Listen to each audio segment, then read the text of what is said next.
This is a post that I posted to Facebook regarding the candelabrum or the menorah, and it seems that they used to light the menorah from the outside inwards towards the central shaft. In Numbers 8:2 it says, "Speak unto Aaron and say unto him, when thou lightest the lamps, the 7 lamps shall give light over against the candlestick." And this doesn't render well in the King James Version, but in the Hebrew writings it's more clear. And it appears that the menorah was lit from the most outward candelabrum inwards on either side and towards the central shaft. In Numbers 8:2 in the Hebrew writings it says, "Speak to Aaron and say to him, when you kindle the lamps of the menorah towards the face, that is, towards the central shaft of the menorah, shall the 7 lamps light. Shall their light by manipulation of the wicks be directed, so that people say, he needs not the menorah for its light." And in some other Hebrew writings, the 7 lamps shall provide illumination. This would refer to the 6 lamps, 3 on either side of the center shaft of the candlestick.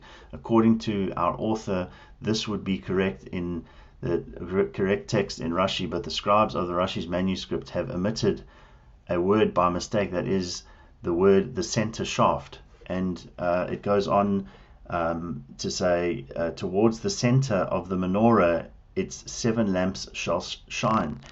If you will examine the text closely, you will note that the Torah should have written, the 6 lamps shall shine. So it looks like Tabernacles is actually the next feast to be fulfilled. We also see a very similar thing if we look at this Torah code, which is, if you know Chuck Missler's work on the codes which are in the Bible, and this is a very well-known Torah code in Genesis and Exodus. If you skip 49 of the Hebrew letters, you get it spells Torah. Then Leviticus, it spells Yahweh, and then Numbers and Deuteronomy, it spells Torah backwards. So it's pointing in towards the center.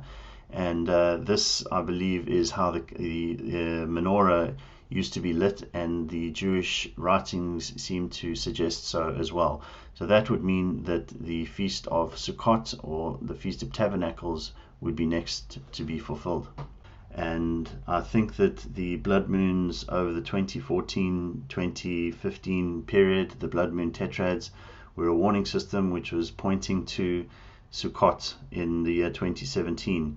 So we had 2 Passovers and 2 Sukkots, which we had blood moons on those days, and then we've had a Passover, Sukkot, and a Passover, and now we see this Sukkot which is coming up. This will be the first full moon in the year 5778, and the first full moon after the sign. So this will occur 12 days after the Revelation chapter 12 sign. The moon will be full. And if this resonates with you, if you think this could be plausible, or you think this could be it, then please share this video, because obviously time is very, very short.